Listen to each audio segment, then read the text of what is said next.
All right. Hello and welcome back to Dan's Astrology. I'm your host, Dan. Today is the 18th of December, 2025, and we're obviously a couple days away from winter solstice, the darkest time of the year, and Christmas season and all that. And the admittedly, when it comes to news and current events leading up to Christmas right now, things are particularly bleak. There are numerous negative news stories that I'm for this video. This is a new moon video, and I've decided things are depressing enough to focus on all of that. Um, I have something in mind, particularly to offer you that it goes back to basically my motivations for getting into astrology in the first place. When I watch the astrology content from other astrologers online, one thing that I notice is that there are a lot of people who might be have been doing this since they were teenagers or since they were young adults or something like that. And personally, I had a passing in I maybe read a horoscope column or something like that, but I never quite took astrology serious as something that I would put a lot of time and energy into until I experienced what the psychiatric establishment would diagnose as a psychotic break or a manic break. And I think it was basically like maybe it's just common that if when you're in that state of mind, um, it's like your imagination is supercharged, and what seems interesting to think about perhaps are things like archetypes, magic, hermeticism, angels and demons, gods, the Antichrist, the end of the world, all sorts of things like that. Although the thing about this, I have to admit that like at some point in time, so basically I had a psychotic break around the time that Neptune first went into Pisces the first time. And so this is often something about the fact that we're in a new moon in Sagittarius, squaring Saturn and Neptune in Pisces.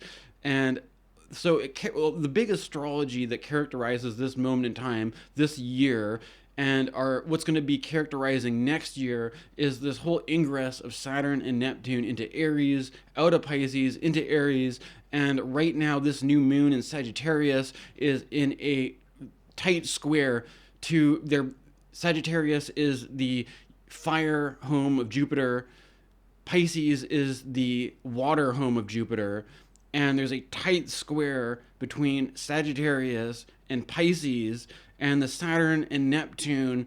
If you think about it, first of all, Saturn, the planet in alchemy that has to do with lead, and Sun representing the gold. So there's a certain alchemical with Saturn and Neptune and the Sun. There's something very visionary about Neptune that is a very kind of like alchemical, lead into gold, perhaps opportunity. Um, and I have to admit, though, that personally, like, I'm not saying that I necessarily subscribe to like alchemy or alchemy ideas or anything like this, um, but it was in this, and I also don't necessarily recommend. I don't know if I'm not going to make any recommendations or any prescriptions or anything, but I'll just tell you what happened. Basically, is that in the year 2012, I was experiencing the transit of Neptune into Pisces. The beginning of this 2011, 2012, there were a couple of things going on. Uranus was going into Aries, Neptune was going into Pisces. And so that was sort of like now we're seeing the next chapter of this with Neptune going into Aries and Uranus going into Gemini, right? So it kind of I've been thinking a lot about this. And so around this time I had a renewed interest, first of all, in the work of Philip K. Dick, specifically his really religious, visionary, mystical stuff, or that there was some kind. I had this charged interest in mysticism, all that kind of stuff. And I saw some kind of I got stuck on, there was kind of like I got stuck on psych meds, and it felt like my brain was like I was like I could, my imagination, my psyche was just numbed out from being on medication. And then I didn't want, all I wanted to do was just get off this drug so I could have my mind back.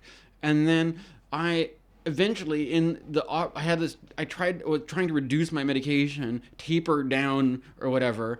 And then I had this sort of like my, getting a little bit of my imagination back. I had this idea to buy the Philip K. Dick's Exegesis, and at the same time I bought Carl Jung's Aion, right? And I have to admit that this is sort of like, this is Carl Jung's Aion. Has to be one of the best Carl Jung books, but it is perhaps questionable that if your primary problem is that you're experiencing mania and psychosis, there's a lot of stuff in this book about like the prophecies of Nostradamus and the Antichrist, and it sort of seems like it's like fuel for being really psychotic, right? And so in that sense, I don't really know if I necessarily, it's maybe questionable if just going straight to Carl Jung's Aion is the best idea if that's what you're dealing with, right? And with that in mind, this book has been in my collection for over a decade now, and I had this, what happened was that I recently discovered in recent years from people who are more academically inclined that if you are going to buy there's a whole Carl Jung series of books that are published by Princeton University Press, and that if you want to save a bit of money buying this stuff, you can order directly from Princeton University Press when they have sales. And so I was like, bear with me. This is going to be a bit of an anecdote, but I have a complex idea. It all fits together here. That I was going to buy books from Princeton, and then I was hitting some kind of obstacle where the Princeton web store just wasn't working out for me. And eventually, I'm not gonna, I solved the problem, but I was trying different things out, and then I was like, you know what happens if, like, this is the thing, I ended up buying a bunch of Deleuze books and taking the Carl Jung books off the shopping cart. I don't think that's what did it, but I managed to order some books from the Princeton University Press books sale, but I didn't buy any Jung books. I just bought Deleuze, and I just finished reading Deleuze's Pure Immanence, and this has led me to read a lot I've been in a phase right now of reading a lot of Friedrich Nietzsche, and I'm not even sure to be honest, I don't even know if I'm enjoying reading Nietzsche at this point. I don't know if, like, the point about, I don't know what anybody's motivation is for reading Nietzsche, but out of just like, sometimes it's actually kind of like, it's enjoyable in a kind of absurd way, maybe. I don't know if it's necessarily, if I'm reading it as something that I want to identify myself as being on board Team Nietzsche, but I might be getting sucked into it regardless, right? But the thing is, Nietzsche was a primary influence on Carl Jung, but the thing about Carl Jung took what Nietzsche was doing and steered it in a direction that was more affirmative of spirituality or religion, or like carrying on the core essence of those practices of our traditions into the modern era, where Nietzsche seemed to be Nietzsche was concerned about this problem, right? And I think that there's something about reading Aion that I think really gets down to the nitty gritty about these kinds of issues, right? Because I think at some basic level,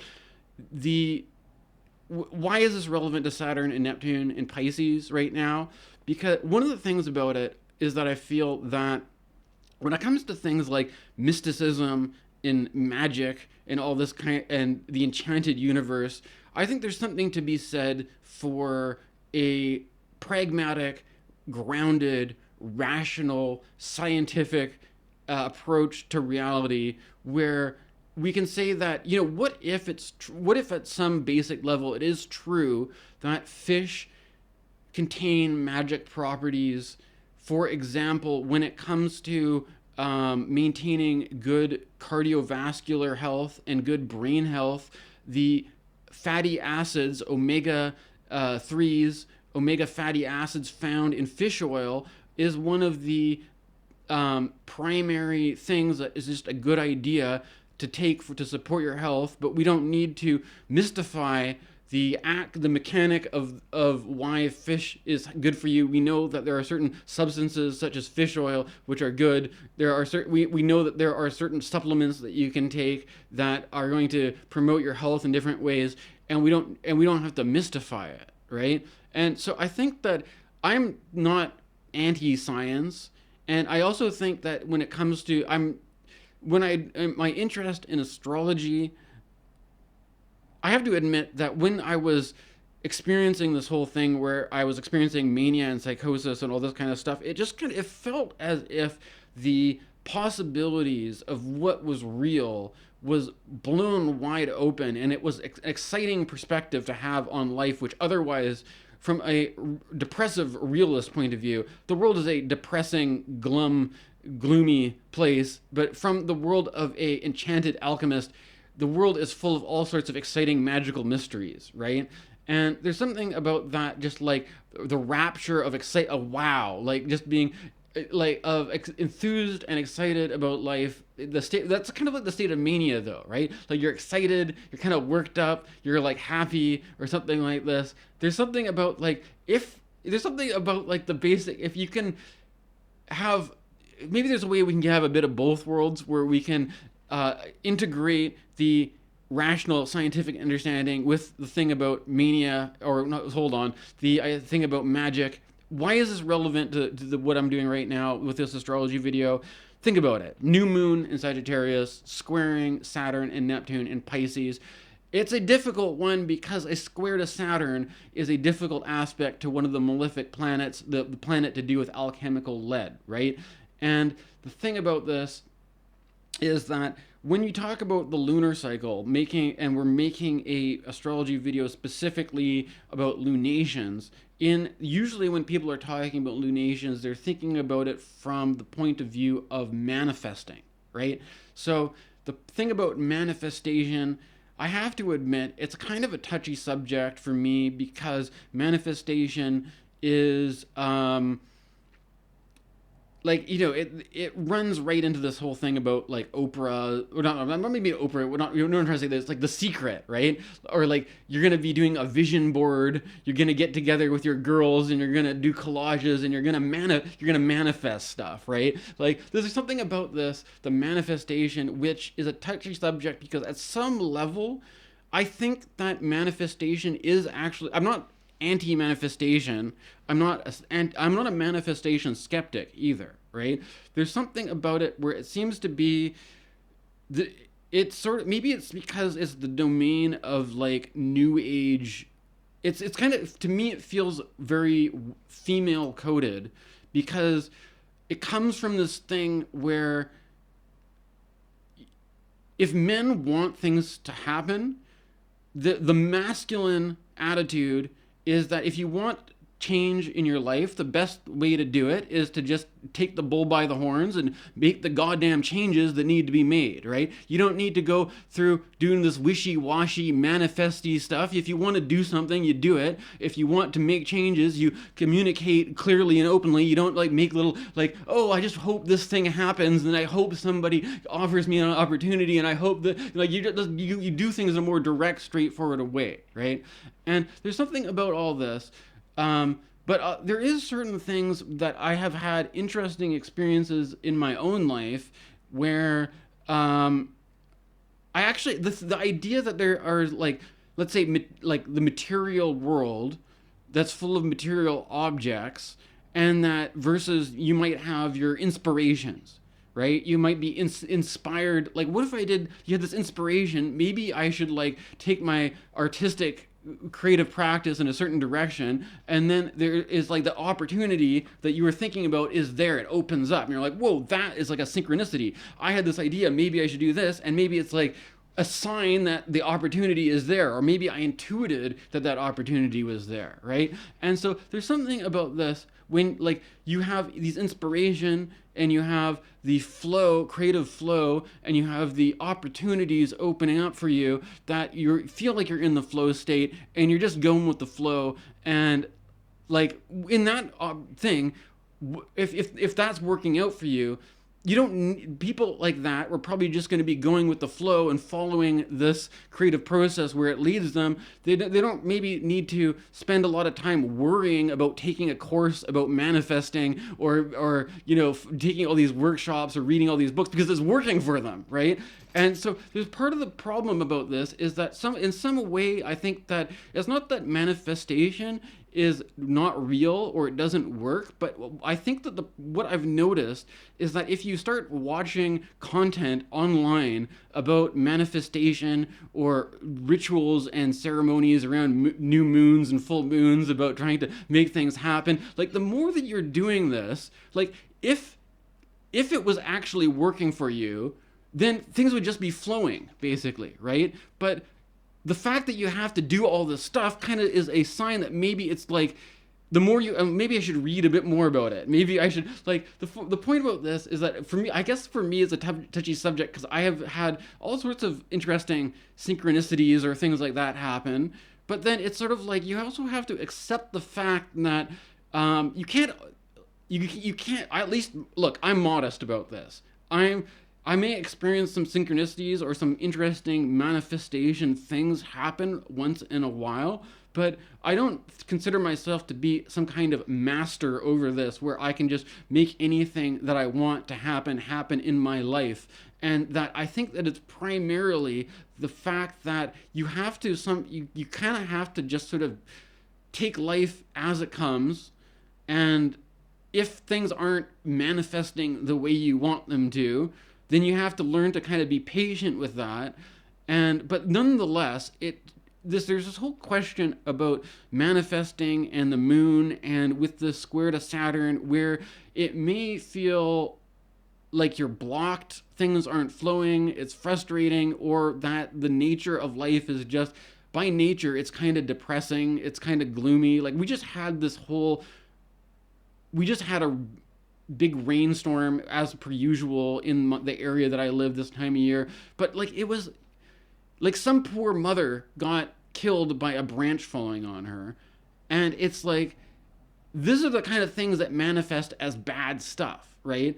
And it's like we don't want the kind of stuff at play. There's a certain, you want the good things to happen, you don't want the bad things to happen. And at some level, what I think that this, when people get together to do these things where they're talking about manifesting, I think that what they're doing is actually maybe not that different than what people do in a prayer group, where you have a bunch of people that are essentially worried about stuff, and you're just like, well, I hope that that during the storm season that there aren't so many branches falling on people or something, what I mean? Like, but it's like not your job to try to manage all that for Mother Nature. You just have to accept the fact that sometimes stuff happens and that it's not, you know what I'm trying to say? But whatever. Regardless, in all of this, I'm using all this intentionally for a lead up, because there was something about the way that when you feel like there's a block or there's an obstacle, about how even those blocks and those obstacles can be creative opportunities, right? Now, I'm going to illustrate this, which I was using this anecdote about buying books from Princeton University, and that there was some kind of it was like a glitch in the system that was not allowing me to order somewhat impulsively a whole bunch of Carl Jung books. And regardless about, like the thing about this is I have to admit that it could have just been that like the specific credit card or debit card I was using wasn't going through, and I tried a different payment method and it worked or something, right? And that I shouldn't read into it too much, right? But there is some kind of like, in this sort of like absence, or this sense of like things are not flowing as smoothly as they should, that there's some kind of like, it reminded me that I have a collection of Carl Jung books, and the majority of the Carl Jung books that I've owned, that I've started reading, I haven't finished. I'm halfway through Carl Jung's Aeon, halfway through Memory, Dreams, Reflection, halfway through Psychology and Alchemy. You get the idea. I have a whole load of unfinished Carl Jung books, and that even if the reason why my order wasn't going through wasn't that I was like, it was like I was projecting a paternal figure, a paternal manager saying, no more Carl Jung until you finish the books you've read. You don't need to go order the fucking library load worth of books from Princeton University, young man. Go finish what you started, before, and don't leave these unfinished things just, hanging out there incompleted, right? And with this in mind, it motivated me to go back and actually read some Carl Jung, which I've been doing. And it's led me to discover, first of all, that in this case, I think you can actually believe the hype that Carl Jung's Aeon is a total banger. But it's difficult, not in the way that it's like necessarily. I mean, I can read this, and it is a rewarding book. But look, I'm gonna get to it here. There's certain themes in Carl Jung's Aion. Like, this is a book about the age of Aquarius and the age of Pisces. And if you're interested in the archetypal symbolism of Pisces, this book is a banger. This is a good book, okay? And the thing about this is one of the dynamics to consider with Saturn and Neptune in Pisces is the idea of the vow of silence, right? That perhaps in our contemplations of our mystical ruminations and stuff like that perhaps it's there's some sort of temptation to just mine all of this stuff for material to be used to produce content for channels such as this.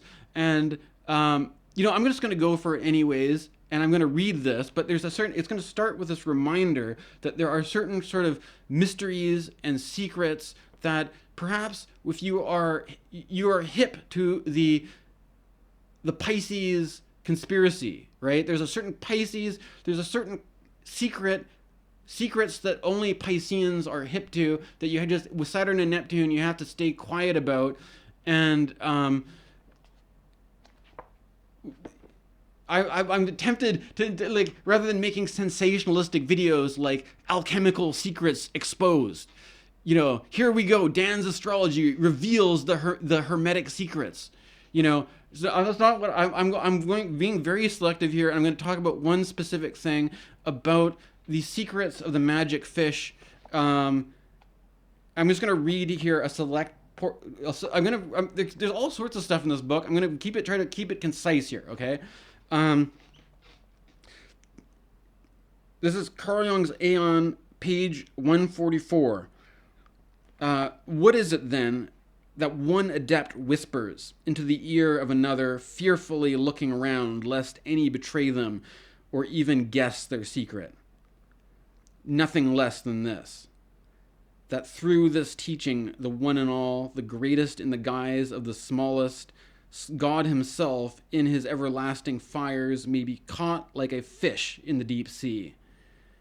Further, that he may be drawn from the deep by Eucharistic act of integration called tiaqualo, God-eating by the Aztecs, and incorporated into the human body.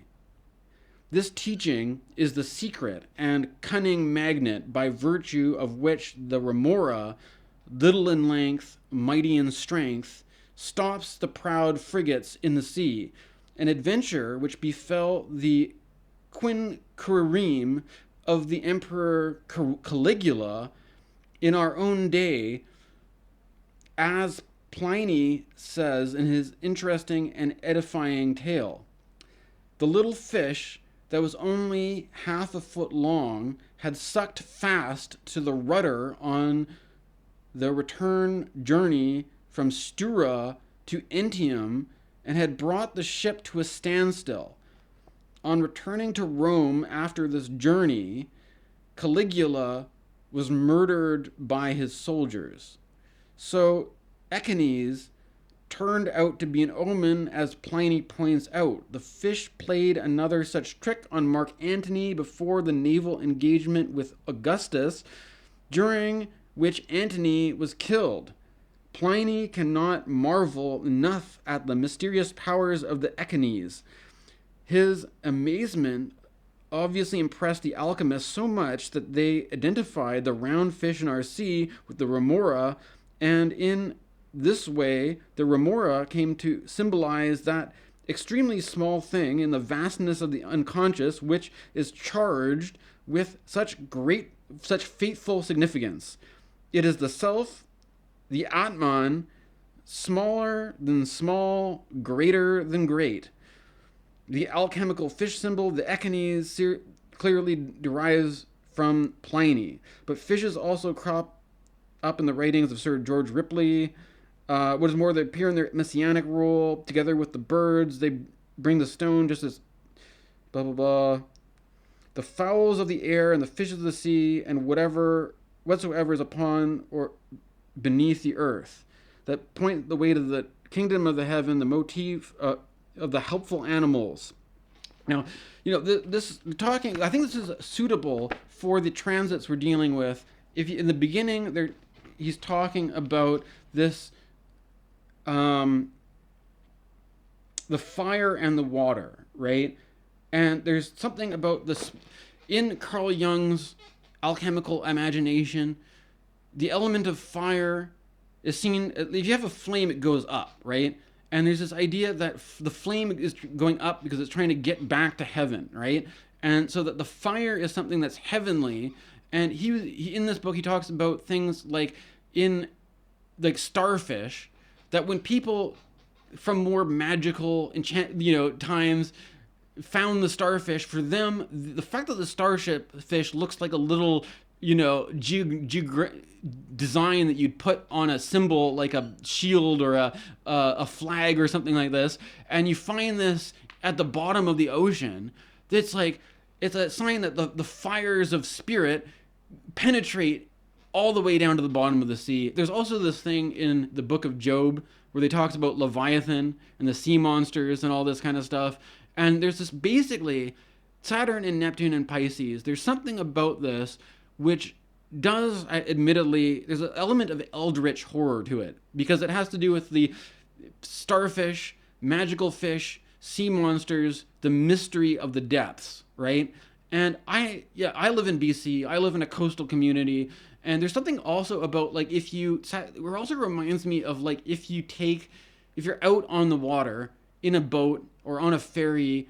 There's often this feeling that I get of it's kind of sad, you're just surrounded by water, especially if it's dark and gloomy and it's rainy, or the fog. The oceanic feeling, right? You guys, you know what I'm talking about? And it's just it's heavy, and it's also it's just you have the sound of big foghorns and all this kind of stuff, right? And there's this what if God, for us little people, exploring the depths is there's so much in the ocean that we don't even know, right? There could be so many deep sea creatures that we're only getting photo pictures of just now, that are in the lore of ancient sailors have there's this one squid that is only one person's ever seen or something like this, right? That there's some kind of the creative force of God goes so far beyond what the humans are able to understand, and the idea of the starfish and the sea creatures representing the fire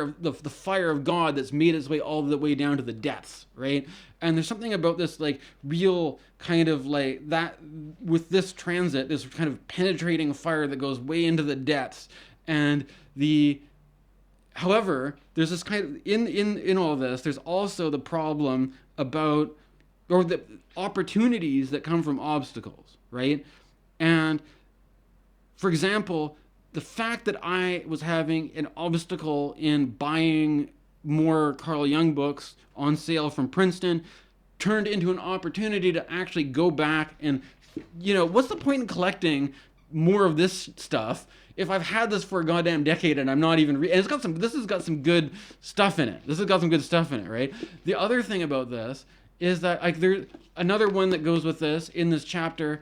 He gives Carl Jung, of course, works with the dreams of his clients. Carl Jung's making the account of a dream where I think like there's a young man in his 20s going to university who's thinking about doing some like what I'm talking about, philosophy, right? Or like he's got some sort of question that maybe if I get into philosophy, maybe has to do with, who knows what this young man's the exact nature of this question is. But this man has a dream in which he discovers a dream jellyfish in a pond in a forest, and there's something. It has this, like, reading about this, it reminds me kind of like of a David Lynch film, right? Like The Lady in the Radiator almost, right? Like there's some kind of like the idea that this isn't just like an image, this is like some kind of primordial, like, think about this. Like, we still don't understand how life works. We still don't understand the basic. It's not there's a couple things we don't understand. We don't understand the hard problem of consciousness, what consciousness is and how it's created and how it comes about in the world. There's a whole bunch of philosophical problem around this, is consciousness produced from matter or is matter produced from consciousness? And you have the idealism versus materialistic split, right? I'm not going to get into this shit right now, but that's one of the philosophical. Maybe this guy is like, maybe that was what's on the guy's mind. I'm going to go, or the other thing is, we now that we have more ideas of evolution, we have a more scientific understanding about how human life evolved from animals, but we don't really know where life comes from or how to, like, what was the real difference. All we know that there are some objects, like plants and animals, which are said to be alive, and other objects which are on the fringes of this. And you think about things like these, like starfish, or mollusks, or like a barnacle. Like a barnacle looks like a rock that's just growing on the side of something. But it's like there's a little fleshy thing that's got this hard, crusty exterior, but it's like the bare minimum of life that would constitute life, right? And at there's this idea of the creation of life on Earth started in the oceans. If you think about the jellyfish has a nervous system that it's like the most simple nervous system. It barely has a brain at all. It's just like the most simple building blocks, the bare minimum. You need to have something that's considered a life form, that somewhere is it an animal or a plant or who knows, right? But this guy has a dream of the dream jellyfish, of this, like, what if the dream jellyfish is like a being from another dimension, of this primordial, like, woo, like, you know what I'm trying to, like, this is what this new moon, I think the potential of this Saturn, Neptune, and Pisces before we get it going to Aries. This is what's charged right now for me. The spirit of the ocean, basically, the primordial jellyfish, the magic fish. If you want to be a materialist about it, just take your fish oil pills. Forget about forget about this mystical nonsense. Just take your fish oil pills. Take some calcium, take some magnesium, make sure you get your vitamins and minerals, and you've got a healthy brain and good, but if you want to get into the mystical stuff, there's this whole problem where people basically, there's a certain parable in this, right? Because they say that there's a phenomenon where you are a person, the flow of manifestation is not flowing as well as they would in their life, and they're frustrated and they're looking to solve it through some kind of magical means, as if there's a magical fish blocking your path. But in the situations where this is said to happen, it comes up in times when emperors are assassinated, right? And so it seemed to be a bad omen, right? And I'm not enough of a historian to do a critical analysis on this, but to me, it's like, I don't know exactly how it went down with Caligula and Marc Antony and all this kind of stuff, but I do know that Caligula was obviously kind of one of the more villainous of the emperors, and that with if you things are manifesting as blockages to as like being, it's like kind of like the naval equivalent of being stuck in traffic or something. Or for me it feels resonant because it's like trying to order more Carl Jung books, but there's some kind of like a glitch, a gremlin. There's like gremlins in the machine that are obstructing you from doing what you want, and that with the question is, what if there's a perfectly rational reason why these glitches or gremlins or obstructions are there, but nonetheless we can, rather than trying to stubbornly with our will push through all the obstacles, it's better to yield to them, basically yield to the block, yield to the obstacle, and not put so much pressure on the external world to match our ideal of what we think we want from life or whatever, but let the world, even if it seems gloomy, even if it seems depressing, even if it seems boring or slow or dull or whatever, or to let it be or what it wants to be, even if that includes, I mean, obviously there's a lot of bad stuff happening in the world, and that's part of it too, right? There's a certain sadness behind this, but it's part of the whole, it's part of the whole experience of life, that's part of it, right? The thing about this, I think there's some kind of insight to be taken from this story, though, right? That there's some basic premise here that why are these fish, what are these fish doing? There's this idea that through some force of magnetism, there are little fish that have some ability to block huge boats, and that these guys who are very stubborn, that maybe if we can solve the riddle, the mystery of the gremlins in the machine, or the blocks of their obstacles, then we can find some sort of substance that will give us some sort of magical ability and stuff like this. But there's something, what you have to understand, there's some basic principle here in that, like, all this stuff comes up out of the contemplation, ruminating on the obstacle and trying to problem solve the obstacle, or looking for like the MacGuffin, right? Like you're in like a video game and you just have to, you like the seal on this level is blocked, and you have to go and find the MacGuffin, the magic item that will unlock the seal to get you to the other side, right? And that you see that theme in video games all the time. You need to unlock the magic seal with a magic item or something like this. That there's also, nowadays, we're used to that as playing the fantasy of playing a video game or something like that, right? But then when it comes to our own life, the actual grounded, embodied, material life that we live, Jungianism, I'm afraid, has been given a bad name by the likes of you-know-who. Maybe I don't have to say his name, but the whole idea of clean up your room, basically, right? I think it exposes, basically, that the Jordan Peterson clean up your room ethos is an attempt to use this idea of the magic seal, that you're not, basically the premise is that you're not looking for something outside of yourself to be the answer to solve your problem, right? And I have to admit that there's a form of this that may take the expression, no one is coming to save you, right?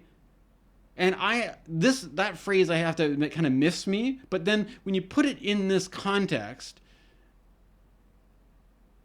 I think it makes more sense. That like the idea that if you're in this situation where you're on a naval ship in ancient times, and it's probably a bad omen that your boat isn't going anywhere, and that you're like, there could be a rational, like I'm kind of thinking that there could be a rational explanation for this, where imagine that somebody on the naval crew is hip to the fact that whoever the emperor who's being carried on the ship, or whoever high-ranking imperial official, is not necessarily very popular, or there could be an assassination plot in the works. Maybe somebody in the crew is hip to this, And they're like, is it my responsibility to try to come up with, or maybe they're trying to time it up. Maybe like, maybe they get a but how would they do this? Would they get a carrier pigeon with like, can you delay your ship so that our assassin is late and he needs to like reschedule? So can you get the emperor in this spot this time and we can deliver the poison, whatever it is, right? Like what if there are some secret machination that they have to come up with bullshit. The emperor is like, why is my boat late? And they're like, we don't know, sir. Rumor is there could be magic fish that will fuck up your boat, and it could just be bullshit, basically, right? Like, what if that is? And he's like, Caligula was actually pretty apparently insane to begin with, so maybe they're just like, look, the dude Caligula is crazy. You don't have to come up with a rational reason. Just tell him there's some fucking magic fish. He'll believe it, right? And so then out of the mind of a mad emperor, the myth of the magic fish comes about. And every time somebody is stuck at sea, they're like, well, we just have to, it's probably magic fish that are fucking with us, like the gremlins in the machine. And we just have to, this is the thing, is like, instead of taking responsibility, it's like putting the onus of the situation onto a MacGuffin as some outside obstacle. Like, I have to search outside of myself for the secret of the magic fish. And then once I unlock the magic of the fish, I have what I need to master my own destiny and not have to put things outside of myself, right? But the thing about this, if you understand about this, is that the whole manifestation thing here about this is what the magic fish or no magic fish, what is being manifested is an obstacle, right? It's like being the flow of you as a traveler getting to your destination has been obstructed. And the point here is that maybe I've seen this actually. I think there's an archetype here that's similar maybe to, easy way to describe it would be Empire Strikes Back, right? Do you remember when Luke is training with Yoda and he is like, my friends are in trouble on this with Lando Calrissian, and I have to go and rescue them and be the hero, and Yoda's like, no, you're not done your training, right? You have to be patient, it's frustrating. It's going to be like, it's going to be sad because they capture Han Solo and they stick him in carbonite and all this kind of stuff. But it's not a good idea to go there. But Luke goes there anyways and tries to save the day, and then he gets his hand chopped off, right? And then he begins to fall to the dark side or whatever because he doesn't have the patience, right? This is the kind of thing. It's like, imagine you are in some sort of situation and you think, if your heroic ego is like, if I can just race through this, overcome the obstacle, get there, save the day, try to make the world into what I think would be good, there's this kind of thing that it's like the fact that there's an obstacle, the fact that you can't just make this, the fact that this isn't happening already, and that there's some obstacle preventing you from doing this, is itself an opportunity to slow the hell down and just contemplate why this, you think that you're like, oh, there's the ideal, and then there's the manifestation. And that there's some obstacle, barrier, preventing a smooth flow from the ideal to the manifestation. And me, the hero, it's my job to get in there and solve this problem and make it so everything flows and fits my fantasy of the heroic ideal of how things should be. Now, the more that's how you relate to it, the more you are trapped by ignorance, right? And that it's your own ignorance that thinks that that's going to solve the problem when you will actually find out that is the fall. By you trying to correct the problem and make the world what you think it should be, then you are then falling into the dark side, basically. You're falling out of grace You're not being peaceful and patient. You're going in there to try to force some kind of outcome, where it's your will versus the bad guy's will. You're just gonna fucking hit each other with your lightsabers until you find out that the guy you're hitting is actually the mirror of yourself, and then you get your hand chopped off, and now you're a machine. You're starting to fall into the machine world, where then and you're blinded by your, like, I'm the hero, I just gotta make everything match what I think is right, and and if you say I'm wrong, how dare you, and you're self-assured, you're self-righteous, you're gonna save the day, you're the good guy. No need to slow down and contemplate anything, no need to revise your attitude, just go in there and make everything work, right? So I think there's the Saturn and Neptune is like, there's some kind of thing where the world, let's face it, everybody, the world isn't what we want it to be. I think if you consider all the things that have happened in the last week or so of the tragic events, that we are all kind of dwelling with this feeling that this is not the ideal circumstance, but the fact that it isn't the ideal circumstance is in fact an opportunity to slow the hell down. And instead of just trying to seek out a million more goddamn Carl Jung books, we can go back to the ones that we got 10 years ago and decided to slow down on because we didn't want to push ourselves into a manic psychosis. And then we can slowly start to work through some of this stuff and find the little hidden gems, like the stuff about the starfish in the bottom of the sea, right? And so I think that this is a real kind of alchemical moment, not for the sake of trying to fucking make the world what you think you want it to be, but to sit with the inherent obstacles in life that are there, that obstruct this kind of manifestation, right? And it's interesting. I think it's telling, basically, that what's the law of attraction? It's like magnetism. Where do you think this stuff comes from? Not the fact that you are in the flow and just making everything happen, but you have a world that the context of the ancient world is you have mad emperor kings drunk on their own power, that suddenly if you are somebody who embodies some extreme power in the world, and all of a sudden your boat hits a traffic jam or is stuck and can't get anywhere, and you're not some omnipotent god king, you are just some man who's stuck on a boat, and you're like, you have to believe in magic fish of like why you can't get to where you want to be on time. Like, this is like, it's like the magic isn't actually there in things happening. It's in the obstacle and trying to problem solve things, right? And our own being in this stupid, like, you're in some dreary Dagobah world with Yoda, this funny little gremlin Yoda guy with the ears, kind of making fun of you for trying to be a little hero boy, right? Like, this, it's a very kind of like Empire Strikes Back, gloomy kind of dynamic. But there's some kind of like if you can be at peace in your little hut in Dagobah, making your little soup, and appreciate whatever small comforts you have in that, and be grateful for it. I think that's better. I think that is maybe a better way to work with this transit, rather than saying, okay, everybody, time for you all to, like, let's inflame everybody's heroic ego, where you can now, like, blast through all the obstacles and make your life what you want it to be, or try to try to take this terrible, awful world that is so miserable, and let's unleash all the heroes to go on a crusade to save the day, as if that's going to make things better, right? I think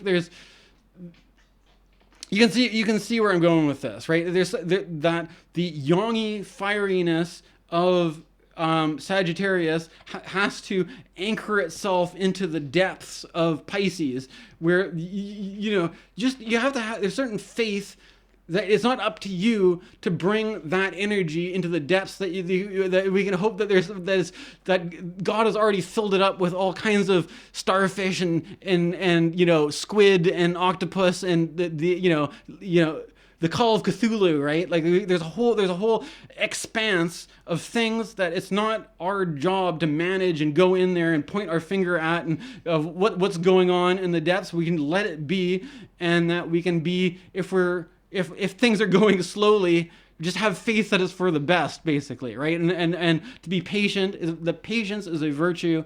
To not try to force things to some premature conclusion, right? All right.